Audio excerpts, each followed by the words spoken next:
Olá, meu nome é João Loyola e nessa maratona de livros que eu estou gravando, esse é o último, pelo menos por enquanto. E é um livro muito interessante, pelo ponto de vista do pessoal da startup, né? O Horowitz, que é o escritor do O Lado Difícil das Situações Difíceis, ele traz um aspecto um pouco usual, que é basicamente os CEOs, eles escrevem muito livros de como expandir uma empresa.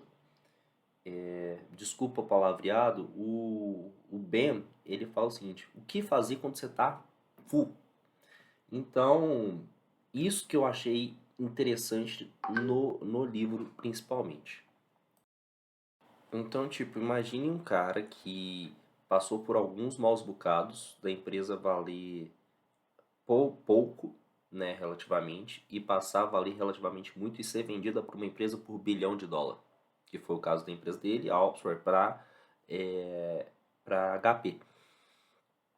E ele passou por algumas dificuldades que, tipo assim, sinceramente pode ser replicado tanto para novos CEOs, para quem tem empresas pequenas, porque, tipo assim, é muito fácil você chegar num ambiente já consolidado. Trilhar o caminho é algo muito difícil. E eu não penso, tipo assim, sinceramente, como um empresário de primeira viagem, algumas coisas não precisam nem ser tão escaláveis assim. Mas só que você já pega para a vida. Então,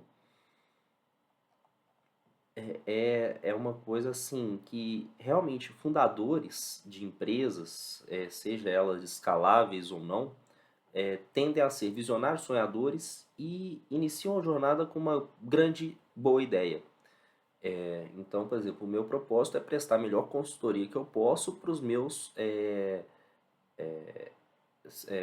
meus segurados, né, dentro da área de seguros. E isso é um valor que eu tenho comigo e que eu quero que os funcionários tenham também. Eu quero que eles saiam com o melhor produto, com o melhor preço possível. Então, e óbvio, com a qualidade do produto. Não adianta você pagar barato no produto que não vai te atender depois. Então, acho que isso chega à diferença do CEO fundador e o CEO gestor, por assim dizer. Porque o fundador, ele vem com a ideia, com a cultura, o que, que a empresa significa e qual é a razão dela existir. O outro, ele vem, tipo assim, com as partes da gestão. Então, tem essa diferença entre CEOs. E reconhecer quais são suas vantagens e quais são suas desvantagens como CEO é algo muito importante.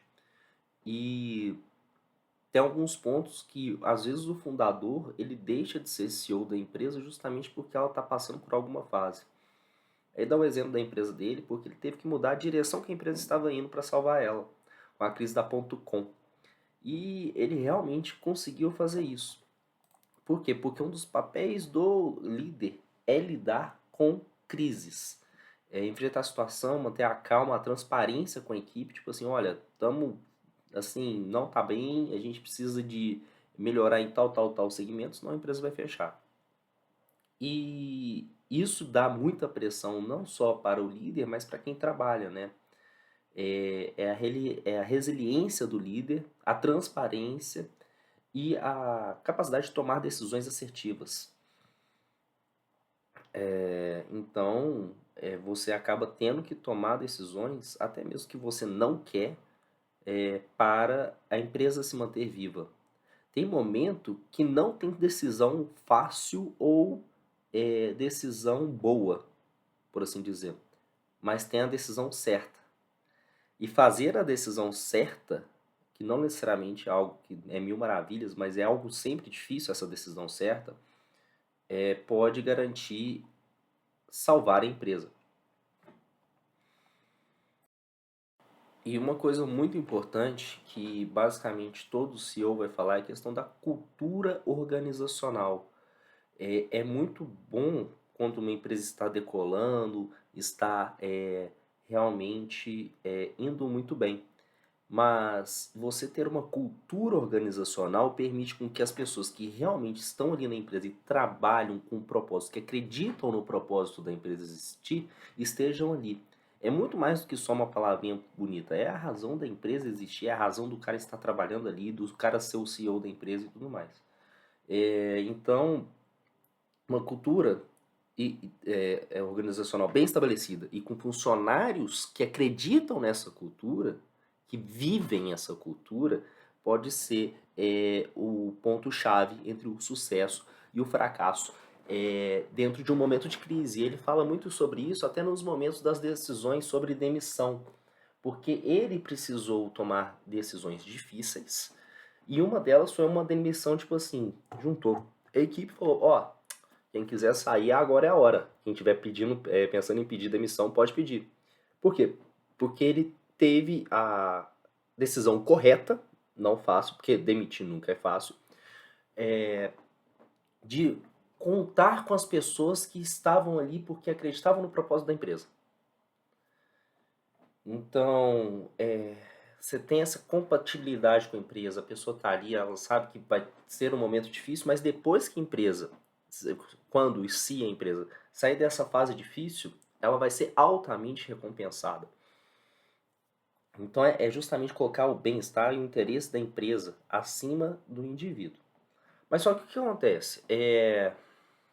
Quando a gente fala colocar acima, a gente, quando se demite, você não precisa humilhar a pessoa. Você não precisa mais do cargo que ela exerce, quer dizer, dela no cargo, mas você ainda pode manter a dignidade dela muito bem.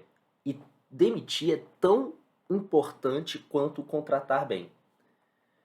Tanto que eu lembro muito do meu avô nesse quesito, porque ele tem algumas regras sobre admissão e demissão. Admissão nunca contrate pessoas da família, nunca contrate namoradas ou namorado, marido ou gente da família, tanto da sua quanto da sua companheira. Não contrate quem você não possa demitir, fazendo de uma maneira mais de expertise. E se você tiver sociedade, não deixe seu cônjuge dar palpite. Então ele teve uma sociedade com 2 irmãos e a regra era clara, nenhuma mulher metia a colher. Por isso que deu certo também, porque já vi empresas, é o caso mesmo do Xodó, se eu não me engano, que tinha muita gente palpitando, né, na questão dos donos, e deu errado. Então, agora você imagina, você lida com várias equipes e tem que tomar decisões difíceis. Uma das estratégias mais usuais que é interessante é a reunião 1 a 1, que você vê como a pessoa está pensando, você vê como que o que ela quer, o que ela espera, quais são os sonhos.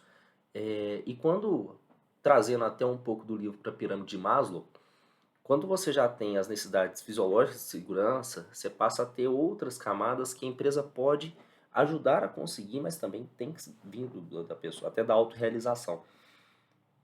Às vezes você tá vendo que o cara tem uma puta ideia, tem vontade de trabalhar e acredita na organização, mas está no setor errado. Então até mesmo essa alocação, né, o recrutamento e a demissão.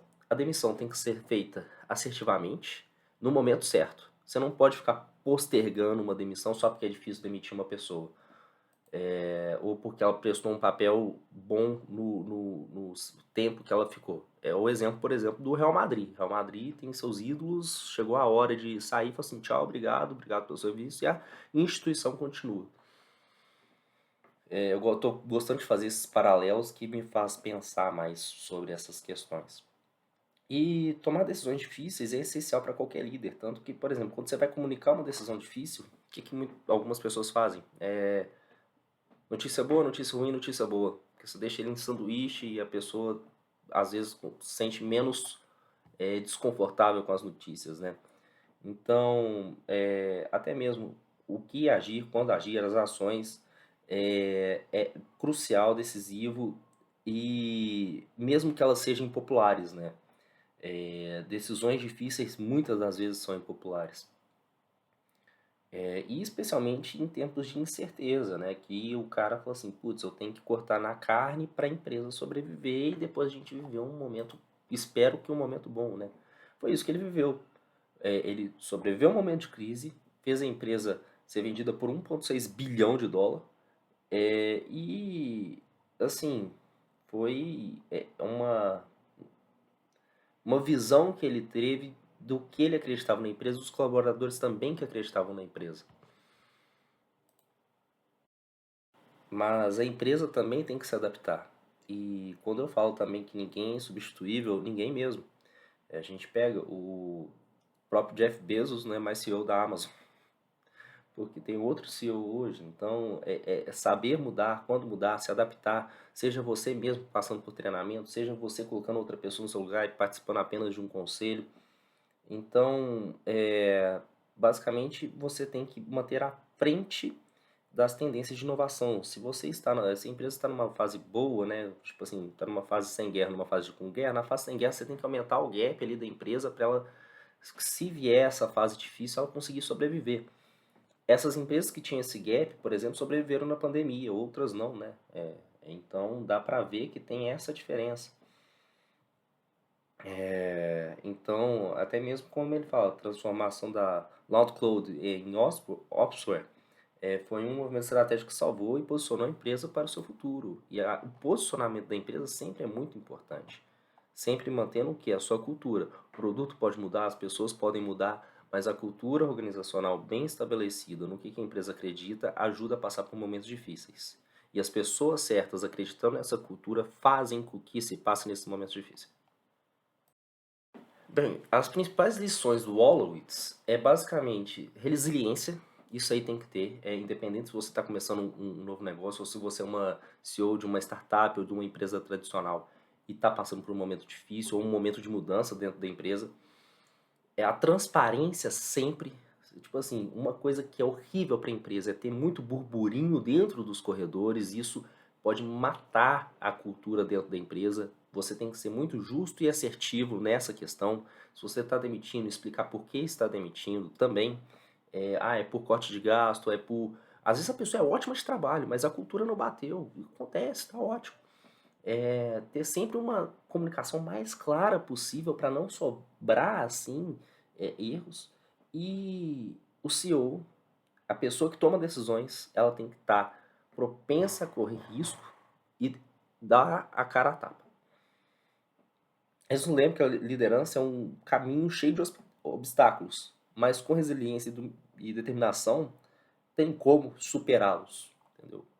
Vários casos de empresas que se reinventaram.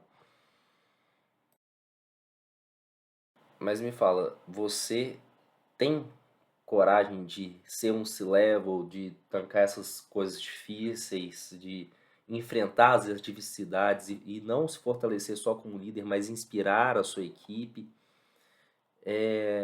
tomar a decisão e falar, eu tô bancando essa decisão.